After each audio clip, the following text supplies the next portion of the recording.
intentaba decir que a eso se le llama la razón de cambio. Las funciones, al ser dependencias, las funciones dependen, vuelvo y repito con el ejemplo que di, el oxígeno depende de la altura a la cual yo esté, no al contrario, ¿cierto? Entonces, la cantidad de oxígeno depende de la altura, a eso se le llama una relación. Y a cómo cambia, o a su cambio, o rata de cambio, es lo que uno le llama la derivada. Geométricamente, en una función lineal, es la pendiente de la recta. Porque ¿qué me habla a mí de la pendiente de la recta? Digamos, si la pendiente es 2, ¿qué quiere decir? Y ustedes lo vieron en funciones. ¿La pendiente es cuánto? Digamos esto, la función lineal es y igual a mx más b, donde m es la pendiente. ¿Y qué significa la pendiente? Digamos que la pendiente sea 2, ¿qué significaría? ¿La qué? A la elevación. La inclinación. Pues sí, la pendiente me refiero a la inclinación. ¿Pero qué quiere decir que la pendiente sea 2?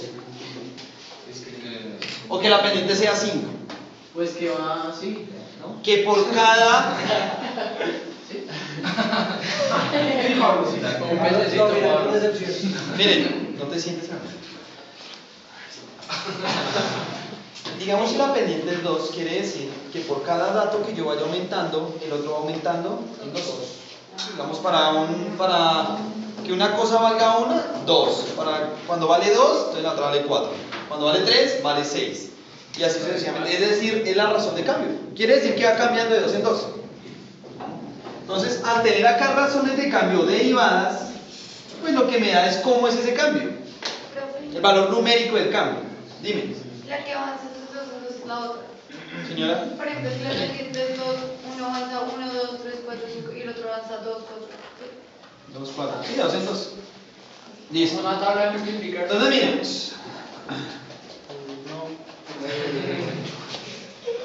Tenemos, según el video, entonces nos decían que la velocidad es la razón de cambio de la posición con respecto al tiempo. Y eso lo dijimos. Porque si ustedes miran en su cuaderno, ya yo escribí, velocidad es el cambio de posición con respecto a un tiempo. Y es vectorial, ¿por qué es vectorial? Porque depende de la... ¿De quién depende? Cuando algo era vectorial. ¿Se formatearon o era de Depende de su dirección. Depende de las direcciones o coordenadas. Luego vimos algo que se llama la aceleración. ¿Y qué era la aceleración? Un cambio constante. El cambio de la velocidad. ¿El qué? El cambio de la velocidad con respecto a tiempo. Es decir, es el cambio del cambio Con respecto a la velocidad. La velocidad es cómo varía la posición con respecto a tiempo. La aceleración es cómo varía la velocidad con respecto a tiempo. O decirlo de otro modo, cómo varía, digámoslo así, en otro para que quede más sintético. Es la velocidad con la que cambia la velocidad. Claro, digamos si la velocidad en un principio yo voy a 10 km por hora, en el siguiente segundo voy a 20 km por hora, al siguiente segundo voy a 30 km por hora. ¿Eso qué quiere decir? El valor Que mi aceleración, ¿cuánto es? Es de 10, ya avanzo, o aumenta mi velocidad en 10 km por hora cada hora. Lo único que da es el valor. ¿Sí o no?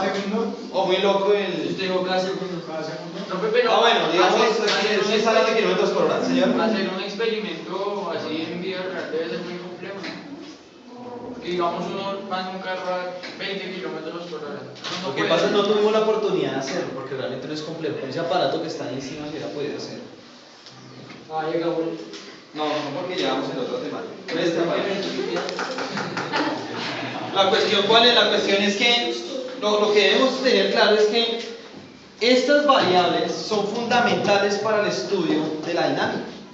Entonces la dinámica es fuerza igual a masa por aceleración. Donde la aceleración me expresa cómo cambia la velocidad en ciertos intervalos de tiempo. Y la velocidad es cómo varía mi posición con respecto al tiempo. Por ende, en la dinámica ya está implícita toda la cinemática. Ahí en el video nos hablaban de la gravedad. Que esta aceleración era la gravedad, ¿o no? ¿Pero para qué caso? Movimiento parabólico. ¿Cuándo qué? Caída libre.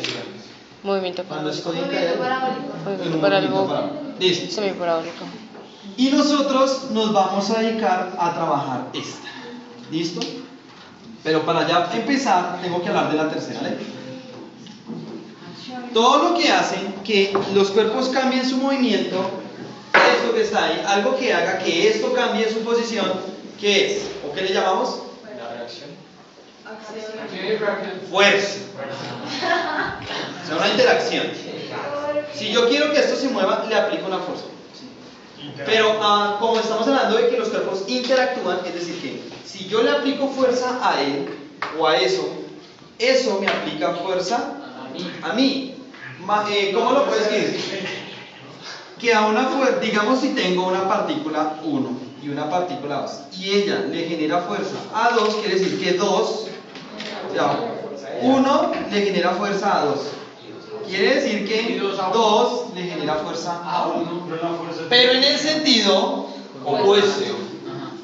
Es decir, que fuerza 1, 2 es igual a menos fuerza 2, 1. ¿Listo? Y así está expresada la tercera ley de Newton. Cuando Newton escribe el texto de los Principia, él lo hace todo a nivel geométrico, es bastante complejo. De la tercera ley de Newton. Se llaman pseudofuerzas. ¿Qué pseudofuerzas existen? Entonces, o fuerzas derivadas. ¿Cuáles son? La tensión. Y son cosas que tienen que aprender. La tensión o las fuerzas de tensión aparecen solamente cuando tenemos cuerdas. Única y exclusivamente cuando tenemos cuerdas aparecen las fuerzas de tensión. Existe la fuerza normal. Las fuerzas normales aparecen siempre que hayan superficies. Señor. Un ejemplo de la tercera ley de Newton que podría ser Alicia en un resorte. ¿Qué pasa? Pues, Sí, el resorte también genera fuerza. pero puede ser el ejemplo. Sí, pero ya está. La fuerza normal. Entonces, la fuerza normal aparece cuando hay superficies. Y esa fuerza normal, algo que deben tener claro, es que siempre es perpendicular a la superficie.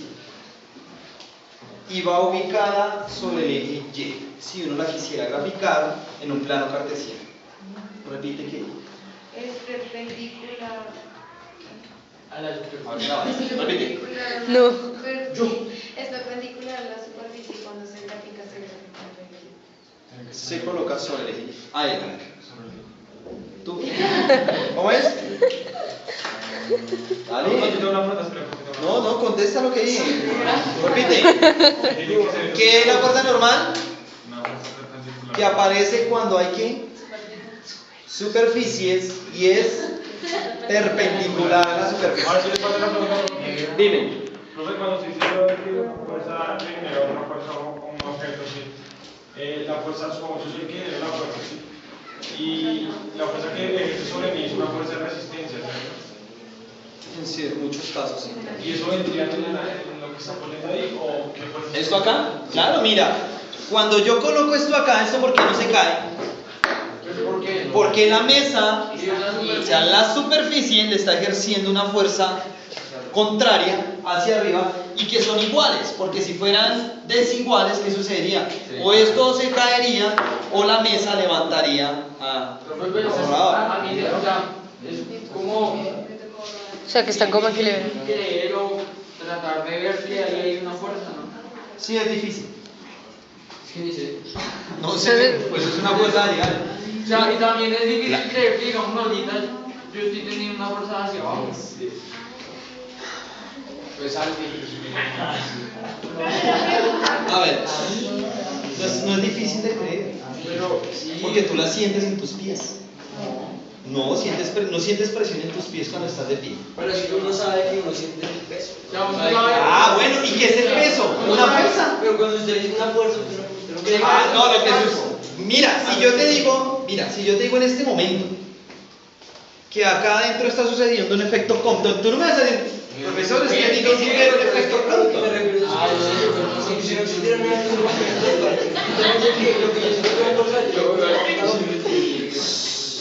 Hey, jóvenes, dime. Si no tuviéramos todo esto que, bueno, todos estos conocimientos que tenemos ahora. Ver eso y que a uno le digan que ahí hay una puerta. Yo creí que usted está loco. Sinceramente, sí. Pues sí, señor. Porque se requiere. Sí, señor. Y Pues que entender eso antes de tener ese conocimiento es como muy complejo, ¿no? Son todos coloquiales. tenemos la fuerza de tensión que es generada por las cuerdas. Tenemos la fuerza normal que es generada por la superficie. Yo sé que existe algo que se llama el peso. Si yo lo coloco acá, yo lo siento. Y eso hace que, digamos, si esto tuviera mucho peso, pues mi mano bajaría. Pero digamos en este caso que está en equilibrio, ¿por qué debe ser que él no se mueve? Si se me está generando una fuerza hacia abajo, debe ser porque mi mano está generando una fuerza hacia arriba, al igual que en este caso. O sea, son cuestiones de análisis. Listo, tenemos la normal que es generada por todas las superficies. Está la fricción, que también es generada por todas las superficies. Y van siempre esas fuerzas de fricción en contra del movimiento. Listo, a ver, tú, Retroalimenta, fe. no, repite lo que yo dije de cada una de esas fuerzas. Así te describo. La tensión es creada cuando hay cuerdas. La normal es la creada por las superficies. De la fricción no. Y la fricción es generada también por superficies y van en contra del movimiento. Ahora tú, dilo. La fricción es cuando va con